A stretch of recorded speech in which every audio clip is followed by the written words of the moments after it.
si yo le pongo $10.000 a mi hijo en alguna opción, ahorita que ha nacido, a los 30 años, mi hijo va a tener $390.000 solamente poniendo $10.000 hoy que ha nacido. Los empresarios, familias empresarias con mucho dinero, con dinero en cuentas bancarias sin ganar nada, o sea, o ganando en verdad muy poco. O sea, ¿por qué tienes personas en la cuenta $100.000, $500.000, $1.000.000 y no toman acción? $50.000 está ahí. En primer lugar, falta de tiempo. Me metí a invertir, porque un amigo me dijo, en una fintech. Me volví un inversionista ángel. Perdí toda mi plata. Esas inversiones que te generan más rentabilidad suelen traer más riesgo. Normalmente es así. Si alguien les ofrece algo de mucha rentabilidad con bajo riesgo, casi que les diría que no existe ese producto y por lo tanto o él no sabe lo que te está vendiendo o los están engañando, ¿sí? Entonces la diversificación es tener 2, 3, 4, no se necesita tener 28 cosas para decir estoy diversificado, sino es tener la cantidad suficiente de activos en los que ya se consideran que si aparece una música, llámese evento shock internacional, shock político, shock económico local, si aparece una música compleja, bailes diferentes para que no haya sorpresas negativas. ¿Cómo invierten los que son capos, los cracks? Los top 5 endowments en universitarios de Estados Unidos, Harvard, Yale, Stanford, MIT, ¿no? Más o menos invierten 73% en activos alternativos. Hay inversiones que solo generan rentabilidad y otras que también transforman realidades. Aldo Fuertes, socio fundador y director ejecutivo de Core Capital Group, vicepresidente de la Asociación de Fondos de Inversión y cofundador de la Asociación de Secretarios Corporativos de Latinoamérica. Expresidente de Procapitales y actual presidente del Consejo Consultivo del Mercado de Capitales del Perú.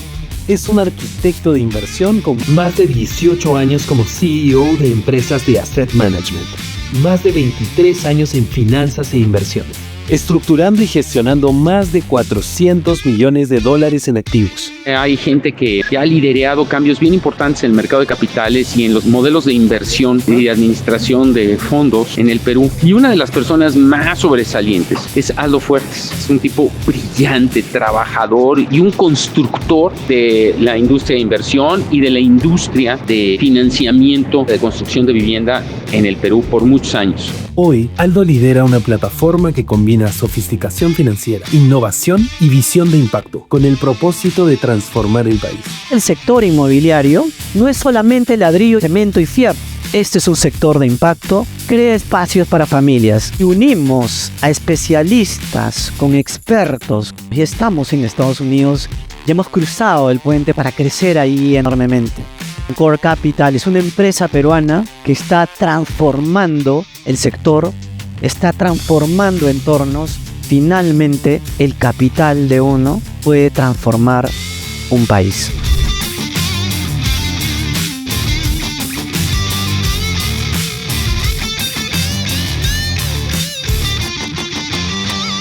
Gracias por quedarse hasta ahora, siendo un viernes, 8:30, muchas gracias, ¿verdad? Gracias a Foco Inmobiliario por la invitación, muchas gracias, Gilbert.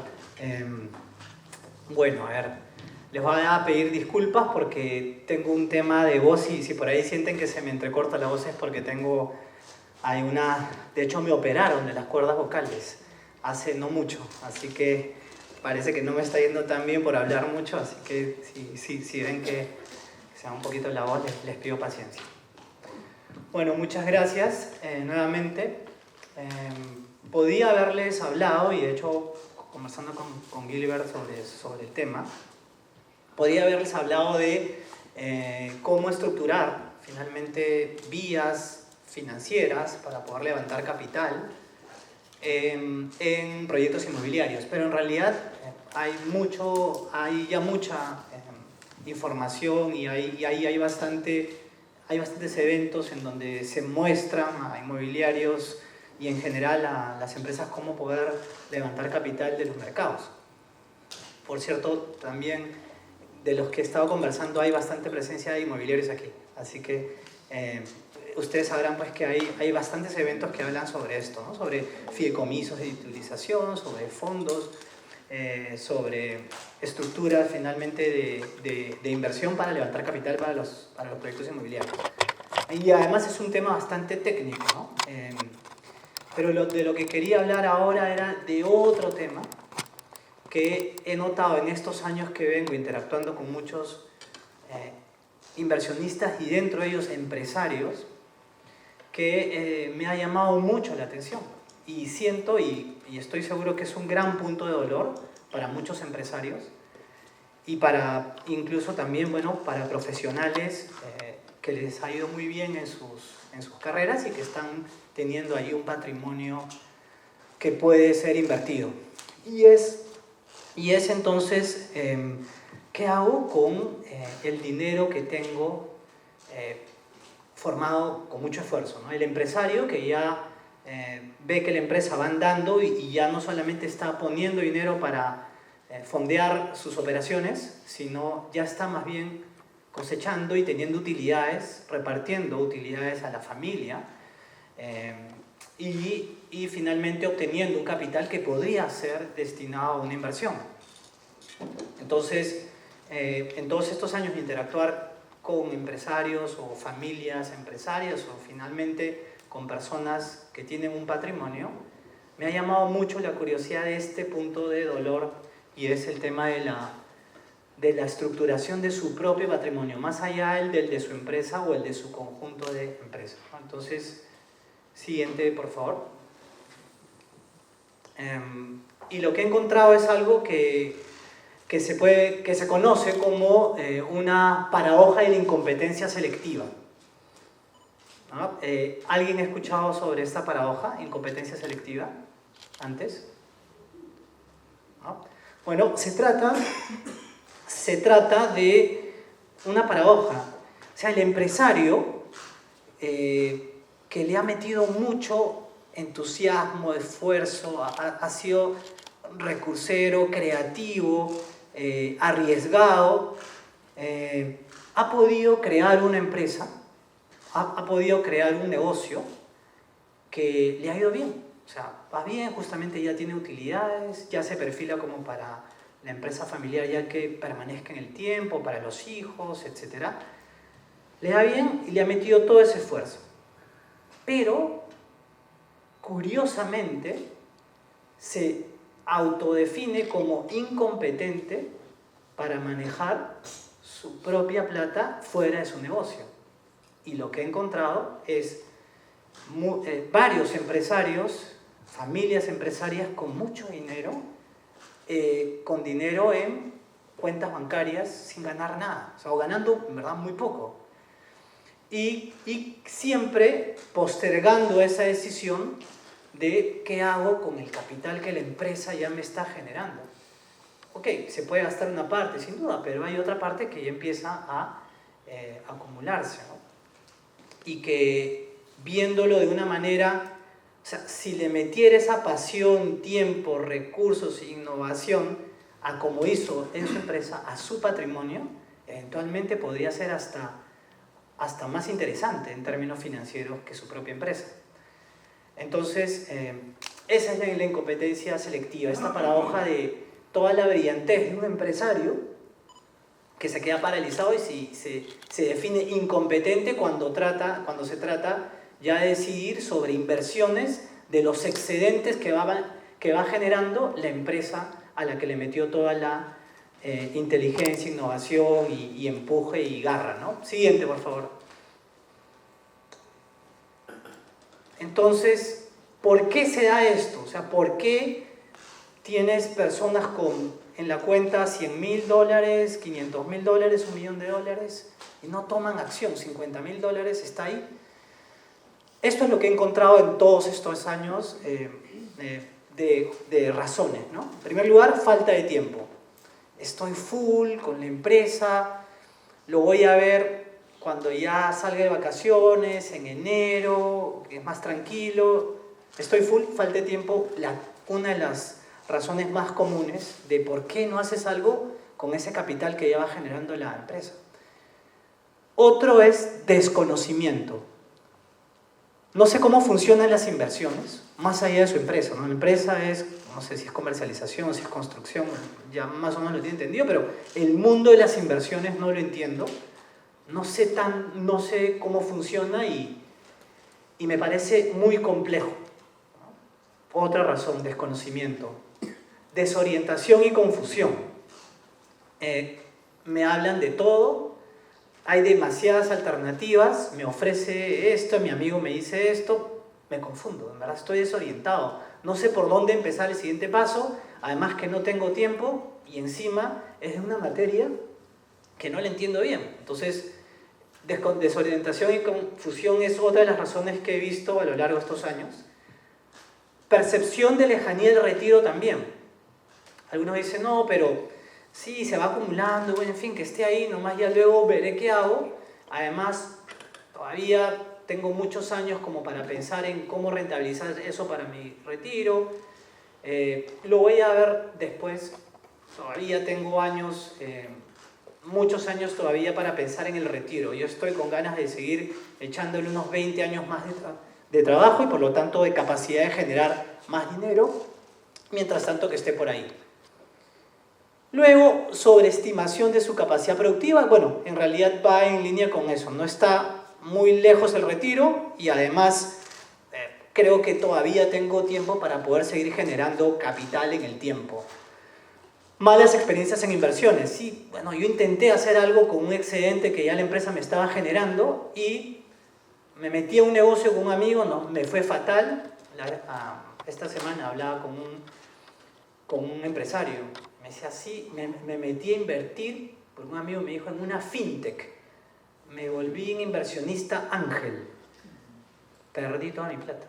O sea, me animé a hacer algo con la plata que ya estaba ahí, que lo tenía en depósitos a plazo y salí curado, ya no, nada, esto inversiones, no, olvídate.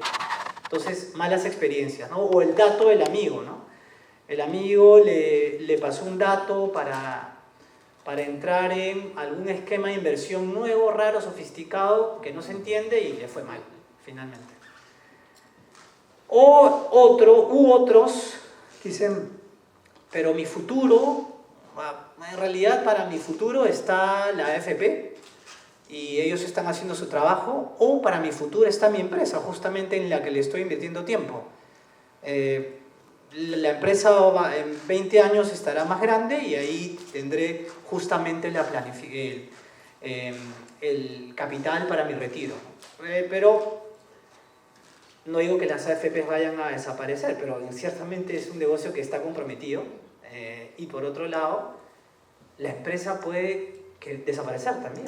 Y si tú pensabas que tu retiro estaba muy asociado a tu empresa y tu empresa dejó de existir, entonces, ¿qué hiciste con los excedentes primero que te estaba generando la empresa y que podría haber servido para generar una inversión paralela, complementaria a tu propia empresa? Entonces, estas son las razones que en conversaciones, en diálogos, termina uno entendiendo, categorizando, que ha hecho que un empresario o un ejecutivo o un profesional que le ha ido muy bien en términos de carrera profesional, postergue su decisión de invertir ciertos excedentes que va teniendo. ¿Ok? He visto también médicos, ¿no? Mi papá es médico, tengo 2 hermanas médicos, y en uno de los médicos, por lo general, tienen su plata en depósitos a plazo y nada más. Nada. Y no es que sea siempre poca plata, ¿no? En verdad hay lo menos sofisticado, pero un cirujano, ¿no? Un neurocirujano, pues, que sabe de bioquímica, de anatomía y todo eso, sabe mucha complejidad, pero para su capital se declara incompetente y lo deja ahí abandonado, ¿no? O, por ejemplo, me enteré una vez que mi hermana había invertido en Luz del Sur, creo, y en Cementos Lima. ¿Qué? ¿Tú has invertido en sí? Oye, Aldo, ¿y esto acá? ¿tú eres accionista de Cemento? Sí, es que un amigo me dijo, pero no sé qué, no sé qué anda. Tenía ahí una cantidad de acciones en estas empresas, pero básicamente con una incompetencia selectiva bien grande, cuando en realidad no es muy complicado, y cuando en realidad si lo entendieras de una manera simple, podrías darte cuenta que esto puede ser más interesante y menos feo de lo que parece. ¿Okay? Entonces, eso es lo que he visto en estos años y no poca plata en realidad estacionada. Siguiente, por favor. ¿Qué perfiles hemos encontrado de empresarios o de profesionales de muy buena trayectoria que han logrado tener excedentes para poder invertir, ¿no? Y de hecho, algunos de ustedes saben, pero Core Capital es una administradora de fondos de inversión cuyos inversionistas son principalmente personas naturales, afluentes y de alto patrimonio. Entonces, tenemos directo o indirectamente contacto con estas personas que ya tienen ciertos excedentes para invertir. Varios de ellos empresarios o varios de ellos profesionales de muy buena trayectoria profesional y que se quedan como estancados en la parte de la decisión de inversión. Entonces, los perfiles que hemos encontrado, personas que ¿no? Dineros en cuenta de ahorros o en depósitos a plazo, eso es lo más común, ¿no? Y se gana poco, pero es seguro y no me complico, siempre la plata está ahí y hay mucho dinero ahí.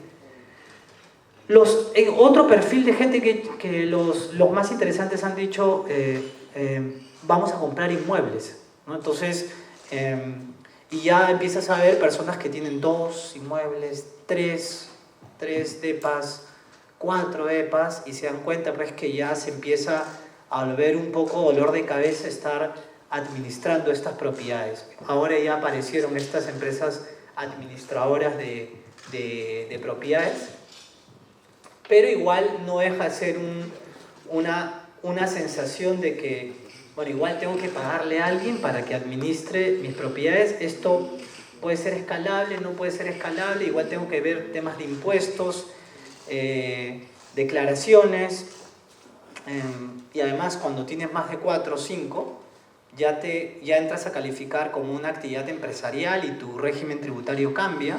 Entonces pensar que los excedentes o las utilidades de los empresarios o familias empresarias pueda ser derivada solamente a propiedades es un camino, pero tarde o temprano vas a tener que armarte una pequeña oficina de administración inmobiliaria o contratar el servicio de estos administradores del bien raíz, pero igual tener entonces un asesor contable para que te ayude ahora a declarar fuente de renta empresarial por tu actividad de renta inmobiliaria, más allá de lo que pueda hacer una persona para que pague solo 5% no siendo empresarial, ¿no? Entonces ahí tienes otro tema. Es interesante, pero empiezas a escuchar esto, ¿no? La administración de propiedades ya se volvió finalmente un dolor de cabeza, o tributario o operativo. Pero finalmente ya empieza a complicar esto, y además no es que sea escalable en el tiempo. Algunos ya entraron a fondos mutuos, que seguramente ustedes los deben haber escuchado, y básicamente se los vendió el banco. El banco, la asesora, la sectorista le dijo, y hay este fondo mutuo garantizado con una posibilidad de incrementos y las acciones del S&P 500 van hacia arriba. Yo no entiendo nada, pero en fin, el banco me lo está vendiendo, ya entró ese fondo mutuo y su experiencia de entrar a algo relacionado a la bolsa y las acciones ha llegado hasta aquí. Y aquí normalmente los que he conocido han ido por el perfil conservador.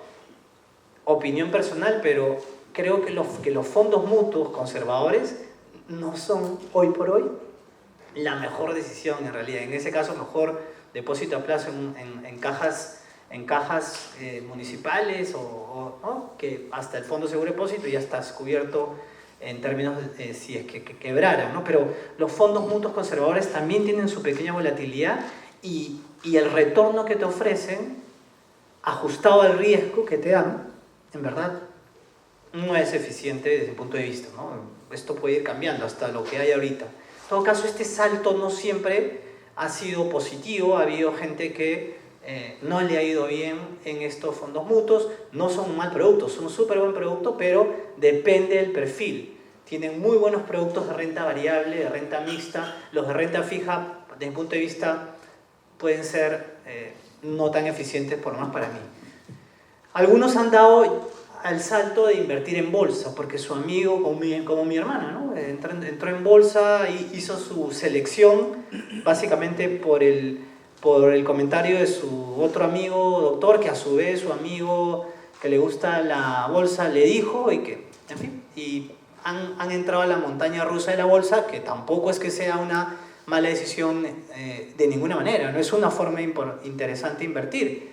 Pero hay perfiles y perfiles, y para el empresario muy metido en su negocio, muy experto en su negocio y con poco tiempo para pensar y analizar bien para su otro capital que le va generando su propio negocio, probablemente no sea lo mejor ir a elegir y estudiar y en esta empresa sí y en esta no y en esta mejor.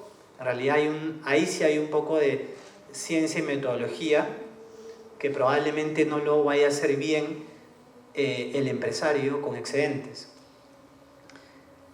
Hay otros que también he encontrado gente que ha entrado a bonos corporativos, no he escuchado y básicamente tú le preguntas, oye, sí, interesante, bonos, ¿no? ¿Y quién es la empresa obligada a pagar ese bono? ¿Ah? No lo he escuchado en realidad, pero confío en el asesor que me lo ha recomendado. Pero el bono es un instrumento cuyo pago depende del emisor del bono.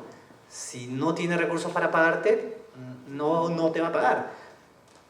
Sí, pero en verdad confío en mi asesor. Entonces, pero el asesor puede tener incentivos perversos de recomendarle un producto, no porque sea lo mejor, sino porque le pagan más comisión por vender ese bono, ese producto. Entonces ahí también hay un problema que hay que saber sortearlo si uno quiere hacer buenas inversiones en bono.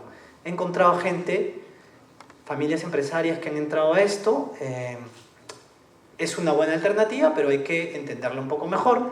Y por último he encontrado a gente, y esto en los últimos años mucha gente, que me ha dicho, Aldo, no me vas a creer y me da vergüenza decírtelo, pero entré en lo que me dijiste que no entrara.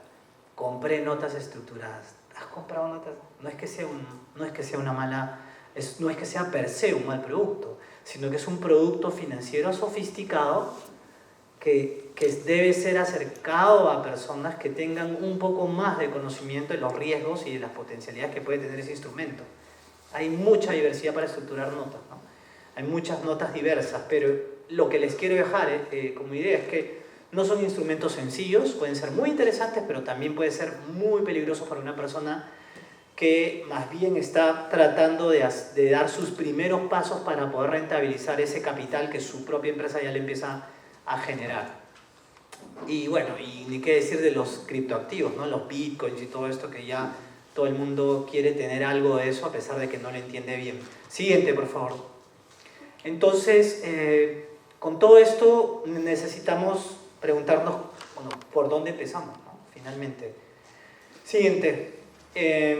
Y lo que les quiero decir ahí es 3 ideas rápidas y creo que van a ser suficientes para que tengan una idea inicial de lo que uno puede o lo que uno debe saber para poder tomar esta decisión de rentabilizar su capital, ¿no? Uno, en primer lugar, retorno, riesgo y liquidez. Normalmente, y esto creo que la mayoría lo sabemos intuitivamente porque lo hemos escuchado alguna vez, normalmente esas inversiones que te generan más rentabilidad suelen traer más riesgo. Normalmente es así. Si alguien les ofrece algo de mucha rentabilidad con bajo riesgo, casi que les diría que no existe ese producto y por lo tanto o él no sabe lo que te está vendiendo o los están engañando, ¿no? No existe la altísima rentabilidad con bajísimo riesgo. Eso es casi un imposible financiero, ¿no? Y hay que tomar en cuenta que también la disponibilidad del dinero es otro factor, ¿no? Ok, llego a algo que el riesgo es interesante y la rentabilidad también, pero resulta que no lo puedes tocar en 4 años. Ah, no, pero eso no es lo que yo pensaba. Yo necesitaba algo con cierto nivel de flujo. Entonces, el tema de la liquidez o la disponibilidad del dinero es también un factor importante dentro de todo lo que uno tiene que, las variables que uno debe tener encima para poder dar ese salto, ¿no? Otra idea, segundo tema, sector real, sector financiero. Sector real es, puedo meter mi plata, ese excedente, en un negocio como un restaurante, no sé, una cadena de pollo, una franquicia, un pollo a la brasa, ¿no? Pollos a la brasa, o comprar depas, que es lo que hemos visto, o invertir en arte, por ejemplo. La vez pasada fui a la casa de un inversionista que me mostró una galería de arte dentro de su propia casa. Impresionante, el hombre invertía en arte y impresionante lo que tenía dentro. Finalmente es el sector real, y el otro sector es el sector financiero, es decir, compras acciones, valores financieros, activos financieros, títulos valores, ¿no? Acciones, bonos, fondos de inversión, fideicomisos de titulización, etc., ¿no? Después de esta idea, porque algunos dicen, ya, pero ¿qué hago? ¿O invierto en un fondo de inversión o hago un negocio? No, son dos cosas diferentes. O sea, son inversiones, sí. Pero uno es en el sector real, que implica monitoreo, implica estar ahí, implica ver con quién te has asociado, implica los controles que tienes que hacer a tus socios si es que van a abrir juntos un restaurante, por ejemplo, ¿no? Implica muchas cosas. Y en el otro lado también hay otras implicaciones. ¿Quién va a manejar tu dinero? ¿Quién es la empresa obligada al pago que está emitiendo esos bonos? ¿Quién es la empresa cuyas acciones quieres comprar? ¿Quiénes son los que administran ese fondo? Etcétera. Hay otras preguntas, pero son dos mundos parecidos pero diferentes al mismo tiempo. Y lo otro es que tienes el otro grupo conceptual de ideas, es que tienes algo que se llama inversión activa e inversión pasiva. Es decir, las inversiones pueden significar para las personas inversión de tiempo, de estar ahí, de revisar con cierta frecuencia cómo va el resultado de la inversión, o mejor dicho, tu involucramiento es importante para la creación del valor. O sea, un empresario, cuando abre un negocio de restaurante, está haciendo una inversión activa y está asumiendo un nivel de riesgo para lograr un nivel de retorno con cierto nivel de liquidez. ¿Sí me dejo entender cómo ya empezamos a usar estos elementos? Entonces, abrir una empresa es inversión activa, sector real, con un nivel de riesgo-retorno de liquidez específico. Y la inversión pasiva es más bien esa que puede hacer una persona al comprar unas acciones de una empresa o de un fondo, y la persona, el médico, sigue operando y su inversión es administrada por un tercero. Ya la posición del empresario que tiene estas utilidades y que está invirtiendo es más pasiva. El empresario sigue concentrado en su negocio y es otro quien le administra ese capital, y le tienen que pagar por administrar ese capital, sin duda, ¿no? Entonces, 3 ideas importantes. Siguiente, por favor. No sé cómo estoy de tiempo, ¿verdad? Sí, ya tengo que... Siguiente. Entonces, hay que tener en cuenta esas 3 ideas. Otro elemento que les quiero dejar es que el empresario necesita, o el profesional necesita, empezar ya mismo. Cada día que pasa, en ese capital que está parado, tiene un efecto importantísimo en la composición de la rentabilidad de ese patrimonio. Y para que me entiendan en sencillo, les he traído 3 corridas, ¿no? Si tuviera $10,000 y si lo invierto, aquí no está el rendimiento, ¿no? Pero es un rendimiento de 13%, por ejemplo, anualizado. Digo 13 porque es el rendimiento que más o menos nos dan nuestros fondos de inversión que manejamos en Core, ¿no? Más o menos. En estimación, no podemos asegurar, pero un retorno estimado, ¿no? 15 años, esos $10,000 le podrían dar a ese empresario tomando una posición de inversor pasivo en un instrumento financiero, no en el sector real, y asumiendo cierto nivel de riesgo, le podría generar en 10 años más o menos $62.000. Solamente los $10.000 puestos ahí, en una alternativa X de 13%. Siguiente, por favor. Ahora, si le aumentamos a eso 5 años más, llegamos a 20 años, ese mismo $10.000 puede generar, perdón, aquí hay un error de suma, ¿no? En realidad son $115.000. Esto se ha quedado pegado de la lámina anterior. Está por acá, ¿no? 102.000 y por aquí $115.000. Básicamente por 5 años más. Y si lo dejamos 10 años más, siguiente. Siguiente, por favor. ¿Hola? ¿Así? ¿Qué pasó? 30 años, sí, ahí se quedó pegado, ¿no? Es 10.000 inicial más $381.000. Estás hablando de 300, no, casi $400.000. $400.000 luego de 30 años de solamente haber puesto $10.000. Esto es matemática, no hay nada más que fórmula matemática y echas a andar la lógica de la bola de nieve, que es la del rendimiento compuesto, ¿no? Entonces, el mensaje que les quiero dejar es: mientras más pronto decida el empresario o el profesional invertir lo que tiene, el tiempo juega a favor. El tiempo juega a favor porque compone año a año las ganancias la ganancia se vuelve parte de la masa patrimonial que luego entra otra vez a rentabilizar, o sea, el efecto bola de nieve.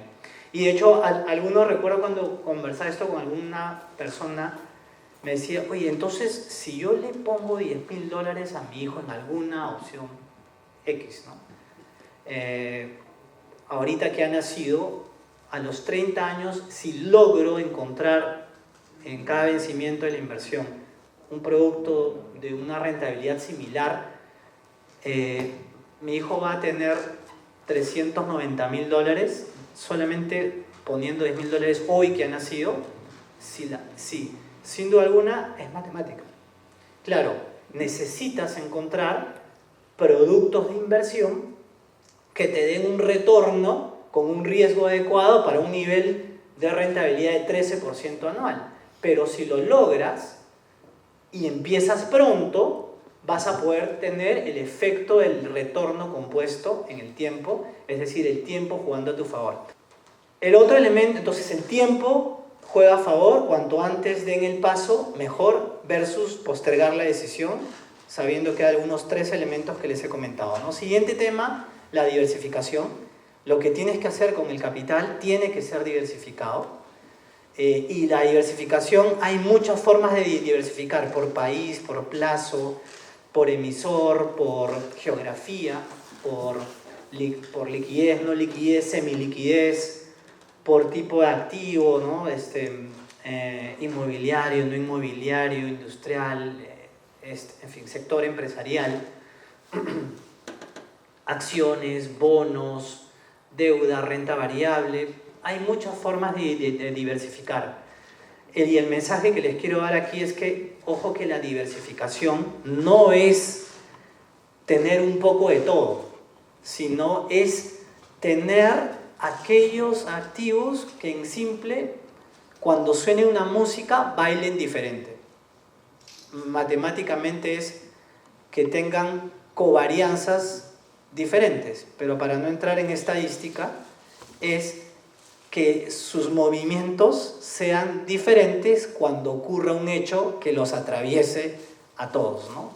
En sencillo, bailen un baile diferente cuando empieza a sonar la misma música, porque si todos bailan el mismo baile, entonces si empiezan a bailar un baile mortal, todos mueren, ¿sí? Entonces la diversificación es tener 2, 3, 4, no se necesita tener 28 cosas para decir estoy diversificado, sino es tener la cantidad suficiente de activos en los que ya se consideran que si aparece una música, llámese evento shock internacional, shock político, shock económico local, si aparece una música compleja, bailen bailes diferentes para que no haya sorpresas negativas, ¿no?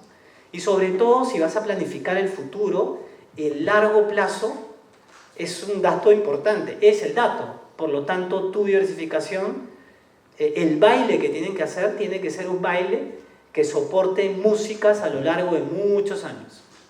¿Okay? Ese tema también es importante. Y decirles que no solamente existen las acciones y los bonos, que es lo típico que nos han hablado más allá de la cuenta a depósito a plazo, ¿no?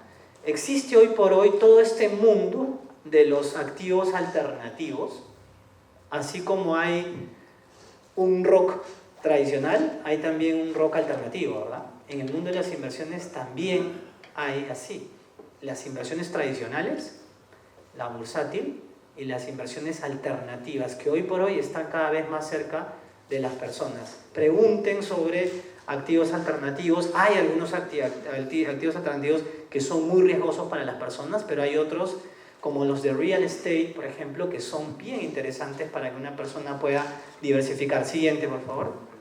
Ya tengo que ir acabando.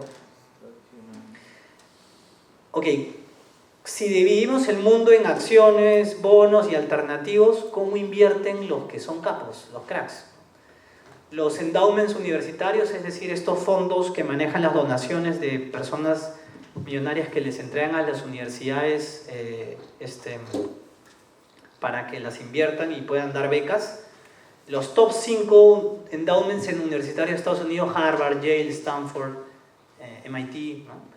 Que más o menos manejan 224 billions, que son 224 mil millones de dólares, más o menos invierten 73% en activos alternativos, 7.4 en bonos y 19% en acciones. Los fondos de pensiones, top 5 en el mundo, con 5.76 trillions más o menos en administración, tienen una carga más hacia acciones, mundo líquido.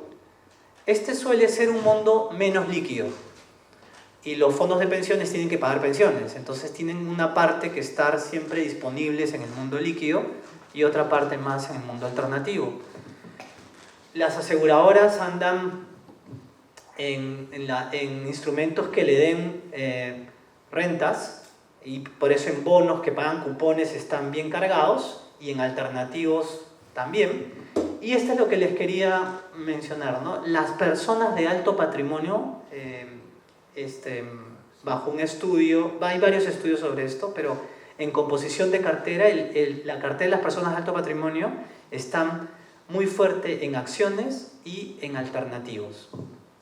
Entonces, si se dan cuenta, activos alternativos, y dentro de eso está real estate, que es de donde vengo, no es un sector al que hay que mirar, o por lo menos las personas de alto patrimonio, que normalmente son empresarios, que ya empiezan a tener utilidades que les traen sus empresas, ven, ¿no? Ok, y si le hacemos un doble clic a los activos alternativos, arriba dice Private Alternative Asset Allocation, ahí se van a dar cuenta que lo que sale fuertemente es real estate, ¿no? O sea, la gente de alto patrimonio, la canasta que tiene para activos alternativos, real estate, y dentro de esa canasta el real estate es de lo más importante.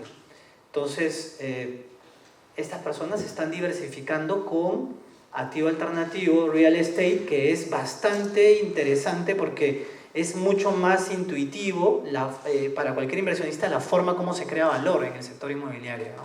Sea renta inmobiliaria, land banking, desarrollo inmobiliario, financiar a empresas inmobiliarias en estrés financiero, financiar lo que sea, es mucho más entendible para una persona no sofisticada en términos financieros, entender cómo se crea valor en el sector inmobiliario, y ahí te das cuenta cómo la gente de alto patrimonio, en un estudio que salió este año de personas high net worth, de personas adineradas, están manejando su portafolio personal o familiar si queremos hacer una respuesta rápida de cómo debería dar este primer paso dentro de una cantidad de capital que ya mi empresa empieza a generarme, podríamos plantearlo en tres canastas, ¿no? La canasta de acciones, rentas variables, y ahí podríamos asignar, depende mucho del perfil de la persona, pero asumiendo una persona de 50 años, y dependiendo de también su perfil de riesgo, sus objetivos de inversión, pero muy en sencillo, deberían dar más o menos entre 50 y 40% en renta variable, que esto es básicamente lo más sencillo para que una persona no sofisticada en finanzas entre la renta variable, es a través de índices. Pregunten a un asesor, pregúntenle sobre renta variable sencillo y les van a decir índices bursátiles, ETFs, en sencillo, que son, ya en el Perú hay fondos mutuos que replican estos índices. Entrar a índices para el mercado de renta variable, que es lo más diversificado posible. En bonos, lo ideal es entrar también en una mezcla entre bonos de muy buena calidad y bonos que paguen un poco más pero que absorben un poquito más de riesgo, o comprar un fondo, un fondo que replique un índice de renta fija. O sea, el mensaje es, para renta variable, compren un empaquetado diversificado de renta variable. Para renta fija, compren un empaquetado o diversifiquen de renta fija, que mezcle un poco entre diversos tipos de renta fija. Y para la parte alternativa, que podría ser en torno al 20%, no dejen de ver real estate, no dejen de ver deuda privada. En estos dos activos, en la industria en Perú, ya se están generando alternativas, y si no, vean con algún asesor cómo pueden llegar a estos activos desde Perú.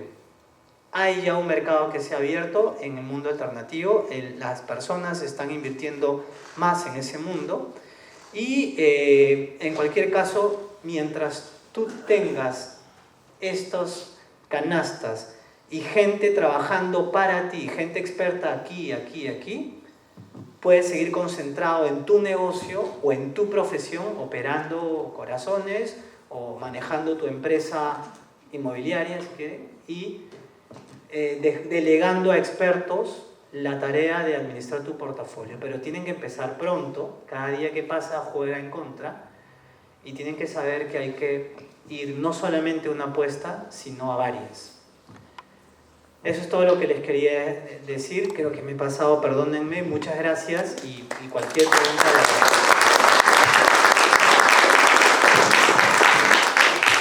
Ya. Vamos con la ronda de preguntas pequeñitas. Si alguien desea hacer una pregunta, por favor. Muchas gracias por la información brindada. Bueno, mi pregunta es súper simple. Hablabas de un 13% en la escala ahí de crecimiento, pero si fuera el mínimo, ¿de cuánto hablaríamos? ¿3, 4%, 5%? Me gustaría saberlo. O sea, lo menos que puede ser, mejor dicho, un rendimiento de muy bajo riesgo, que creo que puede ser razonable, debería estar en torno al 4%. Al 4% yo creo que si vas hacia eso con un perfil muy conservador, estás. Sí, 4%. ¿Alguna otra pregunta? Sí. A ver, le escuchamos. Aldo, muchas gracias por tu exposición, bien interesante. Quería preguntarte, ¿Core tiene algún seguro mínimo? ¿Hay un monto que está respaldando si es que tiene algún problema? No, porque sí, la diferencia de lo que tiene, ya hablando de Core propiamente y los fondos que manejamos, ¿no?, es que lo que tenemos son inversionistas, no son ahorristas, y la inversión siempre, como cualquier negocio, está sujeta a lo que pueda ocurrir del negocio, ¿no? Hay productos que tenemos en Core que la inversión es de menos riesgo y hay otro que es de más riesgo, pero en ningún caso podemos garantizar una rentabilidad, porque va a depender finalmente de lo que está detrás. No una rentabilidad, una devolución. O sea, si hubiera algún problema, ¿hay algún monto que está asegurado que te devuelve? Sí, entiendo. O sea, si incluso las cosas fueran mal, incluso un retorno... Bueno, en realidad para algunos productos que tenemos de renta fija, sí tenemos la obligación de devolver el dinero de la renta fija, o sea, el principal, diríamos en términos financieros, ¿no? El capital, digamos, ahí sí. Y de hecho devolver con el interés, ¿no? Ahí sí, digamos, de alguna manera, el inversionista sabe o debe saber que hay la obligación de devolver eso. Cuando entramos a renta variable, que tenemos productos de renta variable, ahí sí puedes ganar el 13, 14, 15, 12% anualizado dólares, o puedes ganar menos 100% y perder todo el dinero. Es poco probable que ocurra eso, pero puede ocurrir y no podemos asegurar eso, ¿no? Pero en renta fija es verdad que sí hay una obligación de devolver el principal y el interés. Gracias, Aldo. Queremos que te quedes un ratito más por este lado, que agradecerte a nombre de Foco Inmobiliario, y Gilbert viene para que haga una entrega de presente. Adelante, por favor. Un aplauso.